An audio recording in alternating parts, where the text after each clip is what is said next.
एक बार आपका फिर से स्वागत है डीएससीजे होम क्लासेस में। आज हम कक्षा 8 से कविता पढ़ने जा रहे हैं। कविता का शीर्षक है भगवान के डाकिए। भगवान के डाकिए एक बहुत ही सुंदर कविता है जिसमें कवि ने पक्षी और बादल को भगवान के डाकिए बताया है कि वो किस तरह एक देश का संदेश दूसरे देश तक पहुंचाते हैं। अभी हम इसका कविता का सार पढ़ेंगे। इस कविता में दिनकर जी बताते हैं कि पक्षी और बादल भगवान के डाकिए हैं जो एक विशाल देश का संदेश लेकर दूसरे विशाल देश को जाते हैं। उनके लाए पत्र हम नहीं समझ पाते मगर पेड़ पौधे जल और पहाड़ पढ़ लेते हैं। यहाँ कवि ने बादलों को हवा में और पक्षियों को पंखों पर तैरते दिखाया है। वह कहते हैं कि एक देश की सुगंधित हवा दूसरे देश पक्षियों के पंखों द्वारा पहुँचती है।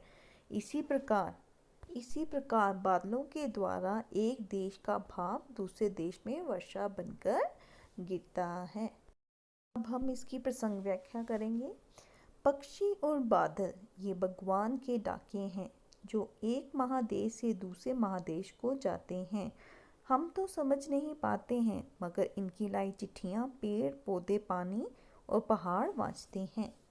प्रस्तुत पद्यांश हमारी हिंदी की पाठ्य पुस्तक किशोर भारती में से संकलित रामधारी सिंह दिनकर कृत रचित कविता भगवान के डाकिए से ली गई है। इस कविता में कवि पक्षियों और बादलों को भगवान का डाकिया मानते हैं।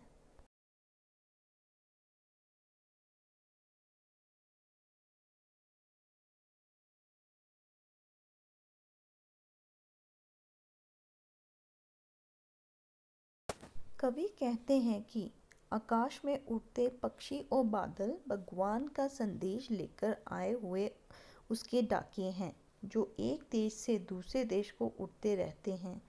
इन डाकियों का संदेश हम समझ नहीं पाते किंतु जिसके लिए वह समझ जाते हैं।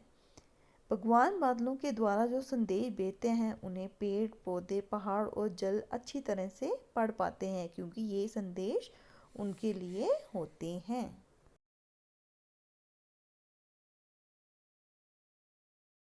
हम तो केवल ये आंकते हैं कि एक देश की धरती दूसरे देश को सुगंध भेजती है और वह सौरभ हवा में तैरते हुए पक्षियों की पंखों पर तिरता है और एक देश का भाप दूसरे देश में पानी बनकर गिरता है।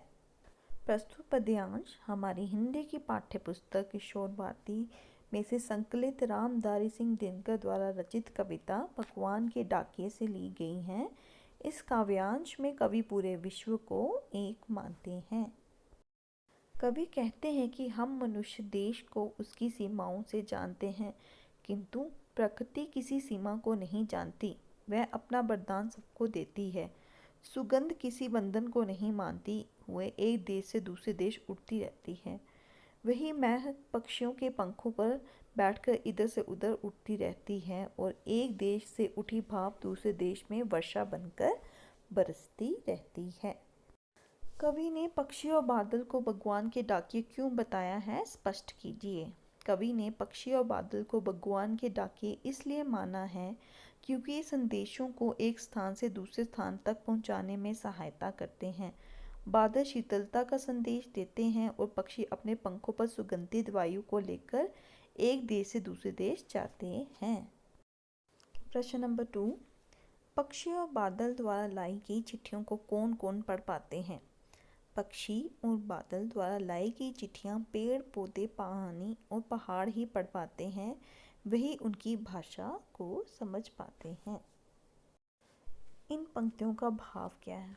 पक्षी और बादल प्रेम सद्भाव और एकता का संदेश एक देश से दूसरे देश को भेजते हैं। अर्थ क्या है इसका। पक्षी और बादल भगवान के डाकिए हैं। वे एक महादेश से दूसरे महादेश को जाते हैं। प्रकृति देश देश में भेदभाव नहीं करती। एक देश से उठा बादल दूसरे देश में बरस जाता है। प्रकृति एक देश से दूसरे देश में भेदभाव नहीं करती, इसलिए एक देश का भाप दूसरे देश में पानी बनकर बरसता है। और बादल की चिट्ठियों में पेड़ पौधे पानी और पहाड़ क्या पढ़ पाते हैं? हाँ, पढ़ पाते हैं। भगवान पूरे विश्व को एक मानकर अपने प्रेम सभी में बराबर बांटते हैं। उनका ये प्रेम बादलों द्वारा पानी के रूप में धरती पर आता है, जो पेड़ पौधों में जीवन भरता है। इसी ही पेड़ पौधे पानी और पहाड़ पड़ते हैं। एक देश की धरती दूसरे देश को सुगंध भेजती है। भाव स्पष्ट कीजिए। एक देश की धरती दूसरे देश को सुगंध भेजती है। ये कवि का भाव यही है कि देश की धरती दूसरे देश को प्यार और सौहार्द भेजती है। यहाँ सुगंध भाईचारे का प्रतीक है और गंध प्यार का। आशा है कि आपको ये कविता समझ आई होगी और आप इसको दोबारा पढ़ेंगे और अपनी पुस्तिका पे लिख। धन्यवाद।